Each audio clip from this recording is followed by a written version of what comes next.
नमस्कार दोस्तों, मैं अमर कुमार आज फिर जीपीएससी पेपर 2 से संबंधित कुछ प्रश्न अपने साथ लाए हैं। हम लोग इस पे बात करेंगे, तो देखते रहिए और क्वेश्चंस को सॉल्व कीजिए।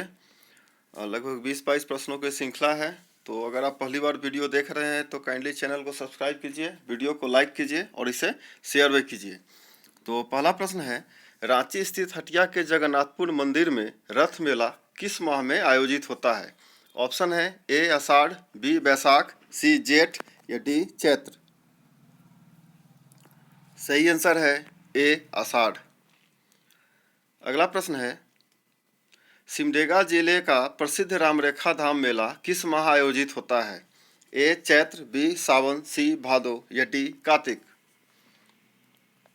और सही आंसर है डी कार्तिक। आते हैं अगले प्रश्न पे। जनजातियों के पर्व त्योहार के संबंध में सोख्ताइन क्या है?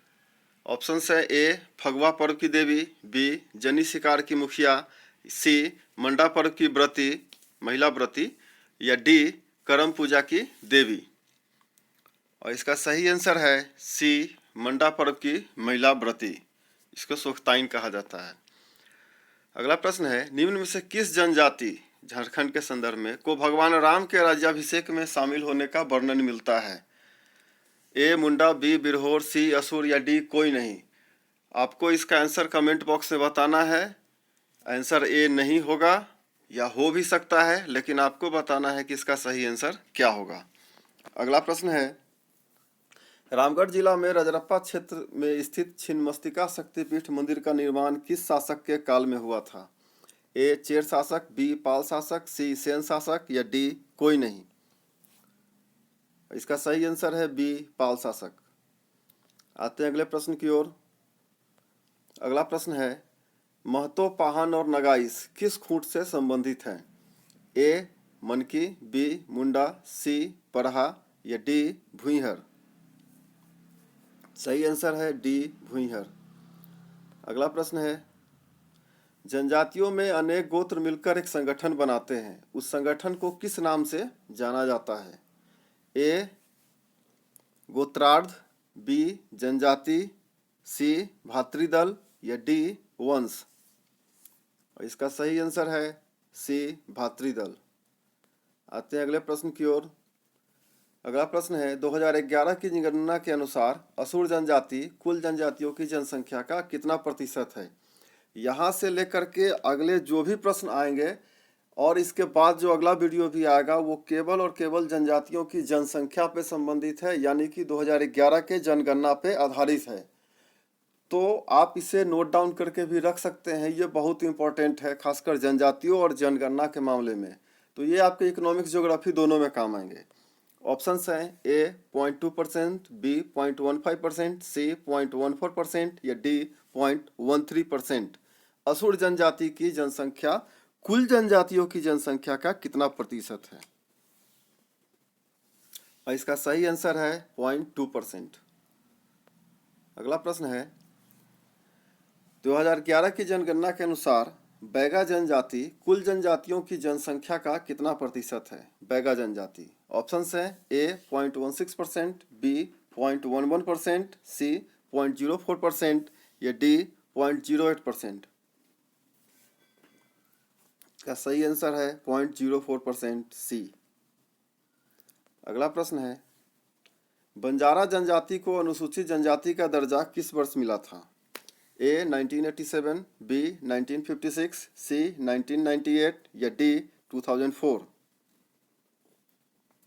सही आंसर है बी 1956।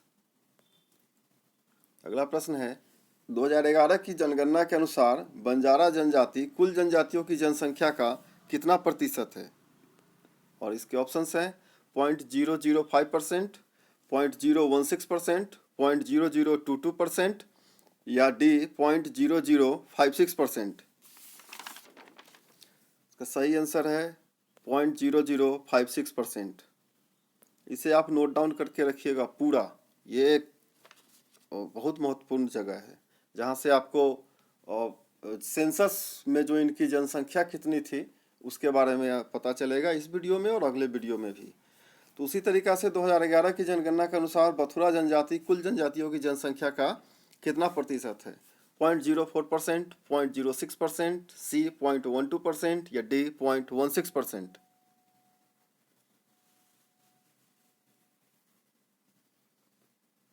बथुरी जनजाति या बथुरा जनजाति कुल जनजातियों का 0.04%, ए आंसर। अगला प्रश्न है 2011 की जनगणना के अनुसार बेतिया जनजाति कुल जनजातियों की जनसंख्या का कितना प्रतिशत है? ऑप्शंस हैं ए 1.02%, बी 1.14%, सी 1.05% या डी 1.16%? सही आंसर है 1.16%। अगला प्रश्न है 2011 की जनगणना के अनुसार विंध्या जनजाति कुल जनजातियों की जनसंख्या का कितना प्रतिशत है? विंध्या जनजाति। ऑप्शन है 0.88%, बी 1.14%, सी 1.16% या डी 0.97%? सही आंसर है 1.16%, यानी कि ये भी बेदिया जनजाति की जितना ही है। अगला प्रश्न है 2011 की जनगणना के अनुसार बिरहोर जनजाति कुल जनजातियों की जनसंख्या का कितना प्रतिशत है? 0.10%, 0.12%, 0.14% या डी 0.26%? सही आंसर है 0.12%। अगला प्रश्न है 2011 की जनगणना के अनुसार बिरजिया जनजाति कुल जनजातियों की जनसंख्या का कितना प्रतिशत है? 0.07%, बी 0.7%, सी 0.21% या डी 0.67%? इसका सही आंसर है 0.07%। 2011 की जनगणना के अनुसार चेरो जनजाति कुल जनजातियों की जनसंख्या का कितना प्रतिशत है? ऑप्शंस हैं 1.06%, बी 0.63%, ये हिंदी में टाइप हो गया है, 0.63%, सी 1.1% या डी 0.96%? 1.1% चेरो जनजाति की जनसंख्या है। अगला प्रश्न है 2011 की जनगणना के अनुसार चीक बराइक जनजाति कुल जनजातियों की जनसंख्या का कितना प्रतिशत है? ऑप्शंस है 0.63%, बी 1.25%, सी 0.97% या डी 1.16%? सही आंसर है 0.63%। अगला प्रश्न है 2011 की जनगणना के अनुसार गोंड जनजाति कुल जनजातियों की जनसंख्या का कितना प्रतिशत है? ऑप्शन है 0.74%, बी 0.062%, सी 0.98% या डी 0.084%? इसका सही आंसर है 0.062%। अगला प्रश्न है 2011 की जनगणना के अनुसार गोराइत जनजाति कुल जनजातियों की जनसंख्या का कितना प्रतिशत है? ऑप्शंस हैं 0.05%, 0.09%, सी 0.10% या डी 0.06%? सही आंसर है 0.06%। अगला प्रश्न है 2011 की जनगणना के अनुसार हो जनजाति कुल जनजातियों की जनसंख्या का कितना प्रतिशत है? हो जनजाति। ऑप्शंस है 17.17%, 10.73%, सी 10.51% या डी 12.23%? सही आंसर है 10.73%। अगला प्रश्न है 2011 की जनगणना के अनुसार करमाली जनजाति कुल जनजातियों की जनसंख्या का कितना प्रतिशत है?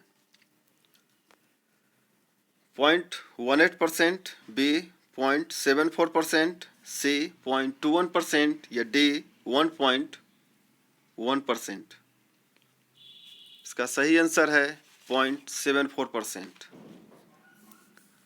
तो दोस्तों ये आज का आखिरी प्रश्न था और यहीं पे आज समाप्त होता है, लेकिन एक प्रश्न है जिसका आंसर फिर से आपको कमेंट बॉक्स में देना है या आप नहीं भी दे सकते हैं, लेकिन इसको खोजिएगा ज़रूर। झारखंड राज्य में जो बिजली का टैरिफ रेट है, टैरिफ रेट का मतलब कि आप जो पर यूनिट बिजली का खपत करते हैं तो बिजली डिपार्टमेंट आपसे चार्जेज लेता है। वो डोमेस्टिक का अलग होता है और कमर्शियल का अलग होता है। प्रश्न ये है कि उस टैरिफ रेट को अप्रूव कौन करता है।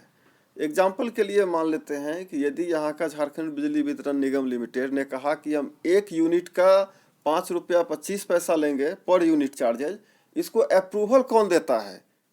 ठीक है, आपको ये पता करना है और आप कमेंट बॉक्स में बता सकते हैं। अगर नहीं जानते हो तो मुझे पूछिए, मैं तभी बता दूंगा। तो आज के लिए इतना ही था दोस्तों। जुड़े रहिए, बने रहिए, चैनल को सब्सक्राइब कीजिए, वीडियो को लाइक कीजिए और इसे शेयर भी कीजिए। Thank you.